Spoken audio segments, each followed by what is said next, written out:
Organs पढ़ेंगे, उसी तरीके से डिफरेंट एक्सक्रीटरी ऑर्गन्स भी पढ़ेंगे। और ये जो एग्जाम्पल वाला क्वेश्चन है ये बहुत इंपॉर्टेंट है, चाहे वो रेस्पिरेशन से पूछे, डाइजेशन से पूछे, ये एक्सक्रीशन से पूछे, ये बहुत ही इंपॉर्टेंट है, हर बार पूछा जाता है। आज का जो हमारा टॉपिक है वो है एक्सक्रीटरी सिस्टम इन ह्यूमंस। ठीक है, तो ह्यूमंस में किस तरीके से एक्सक्रीटरी सिस्टम है आज की पूरी क्लास में इसको डिस्कस करेंगे। उससे पहले एक्सक्रीटरी सिस्टम को पढ़ने से पहले थोड़ा सा एक्सक्रीशन या हमारा जो किडनी किस तरीके से रोल प्ले करता है उसका थोड़ा सा भूमिका बनाएंगे। कैसे भूमिका बनाएंगे?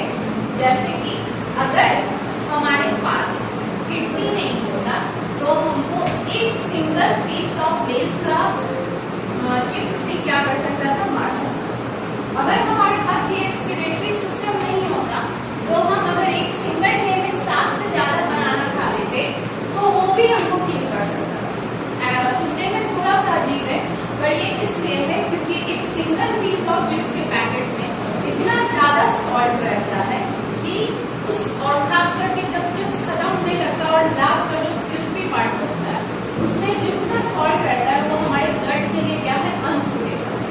ये किडनी ही है जो कि क्या करता है, हमारे ब्लड में हर कुछ का बैलेंस मेंटेन करके रखता है, चाहे वो सॉल्ट हो, चाहे वो सोडियम हो, चाहे वो पोटेशियम हो या ग्लूकोज हो। तो हम कुछ भी खा लें या एक दिन कुछ नहीं भी खाए फिर भी हम लोग का बॉडी क्या है, होम्योस्टेसिस बना के रखता है। होम्योस्टेसिस मतलब स्टेबल रहता है, कोई भी चेंजेस अल्टरेशन नहीं आता है। क्यों नहीं आता है? क्योंकि हमारे पास किडनी है। इस किडनी के कारण ही हम अपने बॉडी में, ब्लड में अनवांटेड चीजों को प्रॉपर्ली रिमूव कर पा रहे हैं और यूजफुल चीजों का कंसंट्रेशन मेंटेन करके रख पा रहे हैं। एज एक सिंपल लैंग्वेज में बोले तो हमारा किडनी जो है ऑस्मोरेगुलेशन का काम करता है। ऑस्मोरेगुलेशन मतलब कि एक सर्टेन चीजों का ही कंसंट्रेशन ब्लड में बना के रखता है और अनवांटेड चीजों को रिमूव करता है। ठीक है, तो थोड़ा सा एक्सक्रीटरी सिस्टम की ओर बढ़ते हैं। सबसे पहले हमारी ह्यूमन एक्सक्रीटरी सिस्टम में जो मेन पार्ट्स है एक्सक्रीशंस का वो क्या क्या है? A pair of kidney, a pair of ureter, accessory part है पर जो मेन पार्ट्स है उसका डिस्कस करते हैं। हमारे पास 1 पेयर ऑफ किडनी होता है, राइट किडनी और लेफ्ट किडनी। जो आपका राइट किडनी होता है वो ध्यान रखिएगा हमेशा स्लाइटली लोअर इन पोजीशन। ऐसा क्यों है? क्योंकि हमारे राइट साइड ऑफ पोर्शन में एब्डोमेन में क्या है, लीवर है। उस लीवर के पोजीशन के कारण हमारा राइट किडनी स्लाइटली लोअर है और लेफ्ट किडनी स्लाइटली अपर है। ठीक है, उसके बाद किडनी से अराइज होता हुआ एक ट्यूब जिसको कहते हैं यूरेटर। उसके बाद ये यूरेटर ओपन होता है एक मस्कुलर बैग लाइक स्ट्रक्चर में जिसको हम कहते हैं यूरिनरी ब्लैडर, जिसमें यूरिन आपका स्टोर होता है। उसके बाद ये यूरिन का जो ओपनिंग है वो एक ट्यूब के थ्रू है जिसको कहते हैं यूरेथ्रा और इस ओपनिंग का नाम है यूरेथ्रल ओरिफिस। क्या होता है?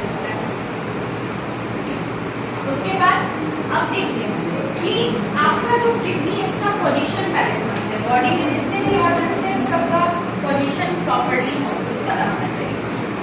हम अगर बात करें अपने पाम से तो ये वाला जो पोर्शन है पाम का उसको कहते हैं वेंट्रल साइड और ये पोर्शन जो हाथ का है इसको कहते हैं डॉर्सल साइड और इस तरफ वाले साइड को कहेंगे लैटरल साइड।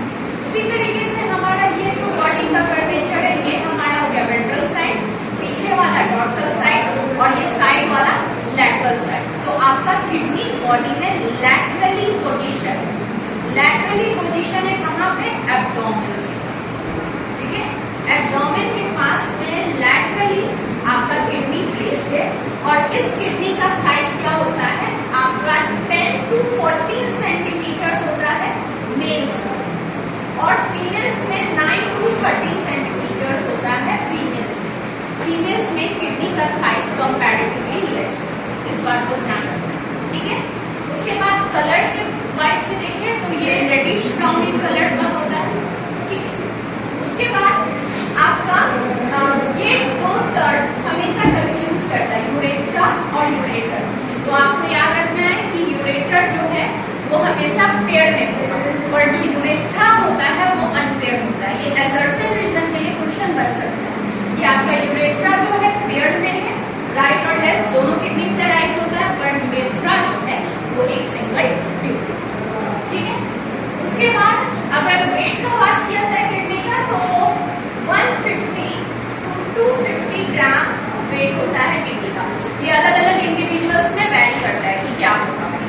ठीक, अब हम इसको पॉज करते हैं।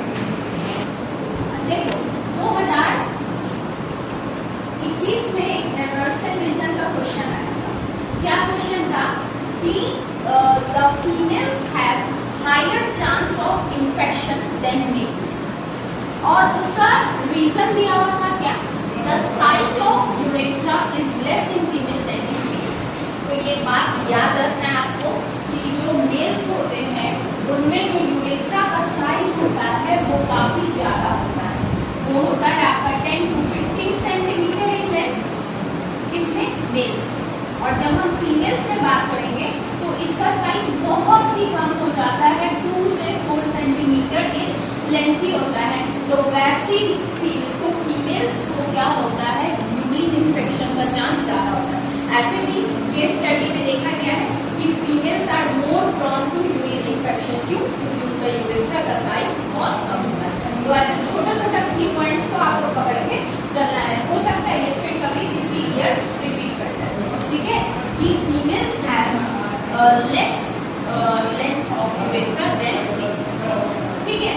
अब उस कॉन्सेप्ट को अपना रखे रहना है जो सर्कुलेशन में बताया है। सर्कुलेशन में क्या बताए थे कि आपका जो ऑक्सीजनेटेड ब्लड है वो बॉडी डिफरेंट बॉडी पार्ट्स में जाता है, फिर वहां पे एरोबिक रेस्पिरेशन चलता है, और फिर उस फूड का ब्रेकडाउन होता है, एनर्जी लिबरेट होता है और कार्बन डाइऑक्साइड लिबरेट होता है, जिसके कारण क्या हो जाता है, ब्लड डीऑक्सीजनेट। अब अभी हम शुरू क्या किए थे, शुरू करते वक्त ये कहे थे कि किडनी का मेन फंक्शन क्या है कि ब्लड में जितना भी इम्प्योरिटीज है उसको रिमूव आउट कर देगा और एक कांस्टेंट बैलेंस मेंटेन करेगा, ठीक है।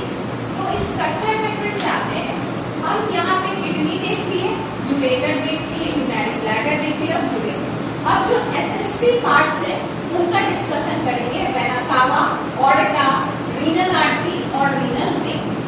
तो आपका जो रेड वाला रिप्रेजेंट कर रहा है वो ऑर्टा, और ऑर्टा क्या कर रहा है, ये सर्कुलेशन में भी पढ़े, कैसा ब्लड आता है, बोलो, ऑक्सीजनेटेड, ठीक है। और वेना कावा हमारा कैसा ब्लड आता है, डीऑक्सीजनेटेड। तो ये यहाँ पे आपका ऑर्टा जो है ऑक्सीजनेटेड ब्लड को लाता है किडनी के पास, क्योंकि किडनी भी एक ऑर्गन है, उस किडनी के भी सेल्स को क्या चाहिए, एरोबिक रेस्पिरेशन करना है, एनर्जी रिलीज करवाना है। पर इस ऑक्सीजनेटेड ब्लड में ध्यान देने का बात है कि यहाँ जो ऑक्सीजनेटेड ब्लड आ रहा है इसमें साथ में क्या है, इम्प्योरिटीज है। और वो इम्प्योरिटीज क्या है भाई, तो वो इम्प्योरिटीज हम जो डेली बेसिस में कुछ भी फटाफट खा लेते हैं या बहुत ज्यादा सॉल्टी चीज भी अगर खा रहे हैं तो वो सब क्या है, हमारे ब्लड में इम्प्योरिटीज का काम कर रहा है। कैसे ब्लड में, ऑक्सीजनेटेड, ठीक है। ये कॉन्सेप्ट थोड़ा सा अलग है, हो सकता है, थोड़ा ध्यान रखें। तो यहाँ पे भले oxygenated blood, oxygen rich blood है, पर इनमें ढेर सारा इम्प्योरिटीज है। तो ये आपका ऑर्टा से आएगा, और ये ऑर्टा जो है डिवाइड कर जाएगा 2 पार्ट्स, क्योंकि हमारे पास 2 किडनी है, इसलिए 2 पार्ट्स में डिवाइड करके क्या बना लेगा, रीनल आर्टरी। अब ऑक्सीजनेटेड ब्लड कहाँ चला गया, किडनी में चला गया। अब क्या होगा कि इस किडनी के अंदर भी ढेर सारे सेल्स हैं और ढेर सारे यहाँ छोटे छोटे ब्लड कैपिलरीज। तो जब ये ब्लड कैपिलरी से पास होता हुआ जाएगा तो उसी वक्त क्या हो जाएगा कि ऑक्सीजनेटेड ब्लड आपका चला जाएगा किडनी के सेल्स में, और किडनी का सेल्स उसको क्या में यूज कर लेगा, एनर्जी प्रोडक्शन में।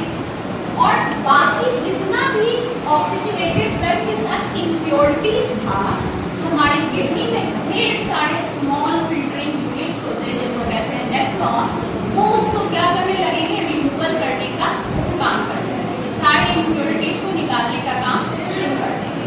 तो एक तरफ से आपका एरोबिक रेस्पिरेशन वाला भी काम चल रहा है किडनी सेल्स के अंदर, और दूसरी तरफ से आपका नेफ्रॉन क्या कर रहा है, इम्प्योरिटीज को क्लीन कर रहा है। उसके बाद जो भी इम्प्योरिटीज क्रिएट होगा, जिसके प्रोसेस को हम अल्ट्राफिल्ट्रेशन में पढ़ेंगे स्ट्रक्चर ऑफ नेफ्रॉन में, वो आपका यूरेटर से कहाँ आ जाएगा, यूरिनरी ब्लैडर में in the form of urine, और फिर वो यूरिन मूव आउट कर जाएगा थ्रू द यूरेट्रल ऑरिफिस। अब आपका जो भी ब्लड प्योर हो गया, जिसमें से इम्प्योरिटीज निकाल दिया गया, जिसमें से इम्प्योरिटीज नेफ्रॉन वो अब दो डिफरेंट ट्यूब्स के through, that is your renal vein.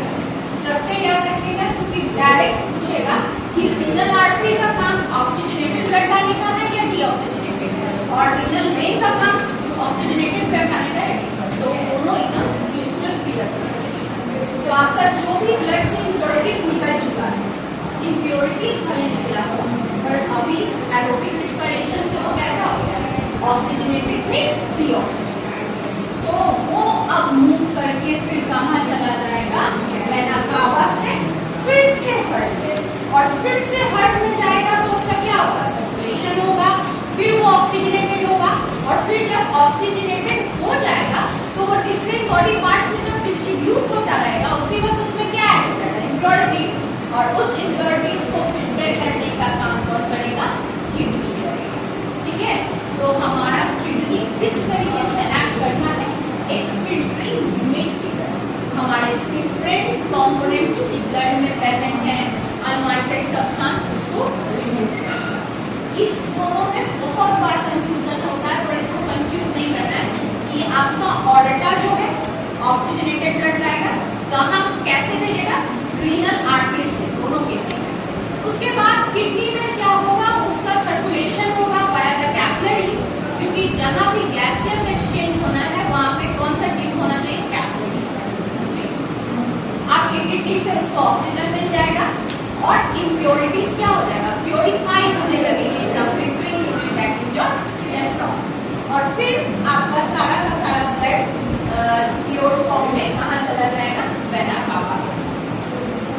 Pure in the sense, किस सेंस, इम्प्योरिटीज से, पर डीऑक्सीजनेटेड रहेगा, इस बात को ध्यान रखना। इम्प्योरिटीज से अलग रहेगा पर डीऑक्सीजनेटेड रहेगा क्योंकि एरोबिक रेस्पिरेशन हो चुका है। ठीक है, उसके बाद अब थोड़ा सा यहाँ पे अल्ट्रा स्ट्रक्चर पे किडनी का बात करते हैं कि हम क्या कर रहे हैं कि किडनी का एक सेक्शन काट के निकाल रहे हैं। तो किडनी का जब एक सेक्शन काट के निकाल रहे हैं तो जो भी टर्म अगर हम बर्ड से रिलेटेड यूज करते हैं तो उसको कार्डियक कहते हैं, और कोई भी टर्म अगर किडनी से रिलेटेड यूज करें तो उसको रीनल कहेंगे। तो रीनल वर्ड जहाँ देखना वहाँ समझ जाना कि किडनी का बात हो रहा है। उसके बाद अब किसी भी ऑर्गन में, चाहे वो किडनी हो, पैनक्रियास हो, या कोई भी डिफरेंट ऑर्गन हो, उस ऑर्गन का जो आउटर मोस्ट पार्ट होता है उसको हमेशा कॉर्टेक्स कहते हैं, और उस ऑर्गन का जो इनर मोस्ट पार्ट होगा उसको हम मेडुला कहते हैं। इस चीज में आता है, चाहे वो किडनी हो, चाहे वो हार्ट हो, चाहे वो लीवर हो, चाहे वो पैनक्रियास हो, टेस्टिस हो, ओवरी हो, कुछ भी हो, आपका उस ऑर्गन का आउटर मोस्ट पार्ट को कॉर्टेक्स कहेंगे, इनर मोस्ट पार्ट को मेडुला कहेंगे। ठीक है, तो अगर हम इसका सेक्शन काट के निकालें तो ये ट्यूब कौन सा है, यूरेटर वाला। उसके बाद ये जो है रीनल आर्टरी, जो कि कैसा ब्लड ला रहा है अभी बताएं, ऑक्सीजनेटेड या डीऑक्सीजनेटेड, ऑक्सीजनेटेड। और ये वाला ट्यूब रीनल में कैसा ब्लड ले जा रहा है, डीऑक्सीजनेटेड। ठीक है, अब इस किडनी का अगर सेक्शन देखें तो इसमें ढेर सारा इस तरीके का पिरामिड शेप स्ट्रक्चर है, और इस पिरामिड शेप स्ट्रक्चर को हम कहते हैं रीनल पिरामिड्स, क्योंकि ये किडनी में है इसलिए रीनल पिरामिड्स। और इन सभी रीनल पिरामिड्स में, चाहे राइट किडनी का हो या लेफ्ट किडनी का हो, आपका फिल्टरिंग यूनिट होता है 1 to 2 millions of filtering unit होता है, दैट इज योर नेफ्रॉन। मतलब 1 से 2 मिलियन राइट किडनी में और 1 से 2 मिलियन लेफ्ट किडनी में। इसीलिए अगर किसी पर्सन का एक किडनी खराब भी हो जाता है तो वो एक किडनी के साथ सर्वाइव कर सकता है, क्योंकि एक किडनी में भी सफिशिएंट अमाउंट ऑफ नेफ्रॉन है। इस डाटा को भी याद रखना है कि 1 to 2 मिलियन ऑफ आपका नेफ्रॉन प्रेजेंट होता है।